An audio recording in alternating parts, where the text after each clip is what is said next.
Esta es la historia de una de las mentes más retorcidas de la crónica negra de Estados Unidos. Un hombre que logró lo imposible, ser un pilar de su comunidad, un vecino ejemplar, un animador de niños enfermos, y, al mismo tiempo, el monstruo responsable de la desaparición de 33 jóvenes. Él es John Wayne Gacy, conocido por la posteridad como el payaso asesino. Pero para entender el horror que escondía bajo su sótano, debemos viajar al inicio, a donde nace la oscuridad. John Wayne Gacy nació en Chicago en 1942. A simple vista, su infancia podría parecer normal, pero dentro de las paredes de su hogar se gestaba una tormenta. Su padre, John Stanley Gacy, era un hombre alcohólico, abusivo y profundamente cruel. Desde pequeño, Gacy fue el blanco de las humillaciones de su padre. Lo llamaba con o nene de mamá.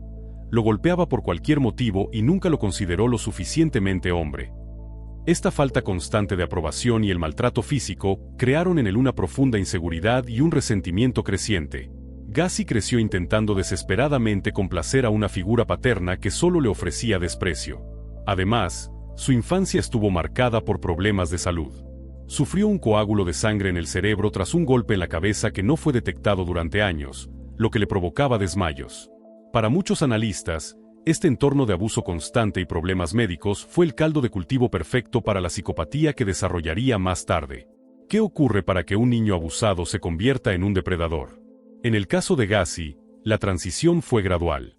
A medida que crecía, Gacy aprendió a construir una fachada. Se dio cuenta de que, si actuaba como el hijo perfecto ante la sociedad, podía ocultar sus verdaderos impulsos. Su primer contacto con el sistema judicial no fue por asesinato. En 1968, mientras vivía en Iowa y trataba de establecerse como un hombre de negocios respetable, fue condenado a 10 años de prisión por sodomía y agresión sexual a un adolescente. Este evento fue crucial. En prisión, lejos de reformarse, Gacy se convirtió en un preso modelo. Aprendió a manipular el sistema. Consiguió la libertad condicional en solo 18 meses.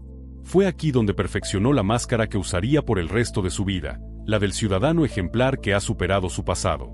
Al salir, regresó a Illinois, se casó de nuevo y comenzó a construir su empresa de construcción. La fachada estaba lista, la casa estaba por comenzar. En la década de los 70, la vida de Gacy era un espectáculo de magia. Por un lado, era un contratista exitoso con su empresa PDM Contractors.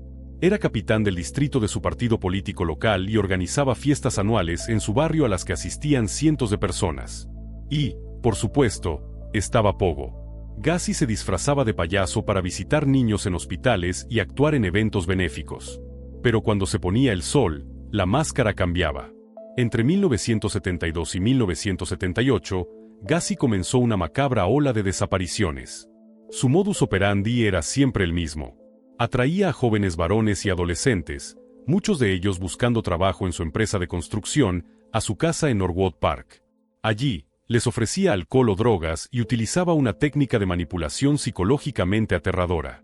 Gacy les mostraba un truco con unas esposas. Les ponía las esposas, y una vez que estaban indefensos, la ilusión terminaba. Lo que seguía eran horas de tortura, agresión sexual y brutalidad. Finalmente, los asesinaba mediante asfixia o usando un torniquete de cuerda alrededor de su cuello, lo que él llamaba el truco de la cuerda. Todas sus víctimas fueron tragedias, pero la que selló su destino fue la última.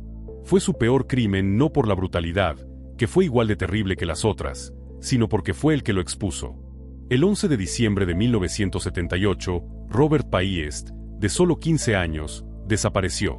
Robert era un chico con una vida estable. Trabajaba en una farmacia local en Des Plaines. Ese día, un contratista había estado en la farmacia haciendo trabajos, John Wayne Gacy. Gacy le había ofrecido a Robert un trabajo en su empresa constructora por un salario mucho mejor. El joven, entusiasmado, le dijo a su madre que iba a hablar con el contratista afuera de la farmacia por un momento. Nunca regresó. La desaparición de un chico como Robert Paist, con una vida tan ordenada, no encajaba en el perfil de un fugitivo. La policía actuó rápido y la madre de Robert recordó el nombre del contratista, John Wayne Gacy. Un olor dulce y fétido, a muerte y putrefacción, inundaba la casa. Gacy intentó culpar a problemas de humedad y drenaje en el sótano, pero los oficiales no se lo creyeron.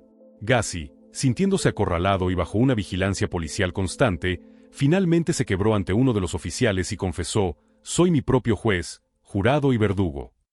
El 21 de diciembre de 1978, la policía comenzó a excavar en el Crawl Space, el estrecho espacio sanitario bajo la casa de Gacy. Lo que encontraron horrorizó al mundo. No era un sótano, era un cementerio masivo. Cuerpo tras cuerpo, la mayoría solo restos óseos, estaban apilados bajo el suelo que Gacy pisaba todos los días. En total, se recuperaron 26 cuerpos de su sótano y otros 3 enterrados en su jardín. 4 víctimas más, incluido Robert Payest, fueron halladas en el río Des Plaines, ya que el sótano de Gacy se había quedado sin espacio. 33 vidas truncadas por el payaso asesino. John Wayne Gacy fue juzgado, declarado culpable de 33 asesinatos y condenado a muerte. Pasó 14 años en el corredor de la muerte, donde se dedicó a pintar macabras imágenes de payasos que se convirtieron en objetos de culto. Fue ejecutado el 10 de mayo de 1994. Gacy nos enseñó que la confianza ciega en la apariencia puede ser fatal y que, a veces, los peores depredadores son aquellos que nos saludan todas las mañanas y actúan para nuestros hijos. Su historia sigue siendo un recordatorio brutal de que, bajo la fachada de la normalidad, puede esconderse el abismo. Dedicado a la memoria de las 33 víctimas de John Wayne Gacy.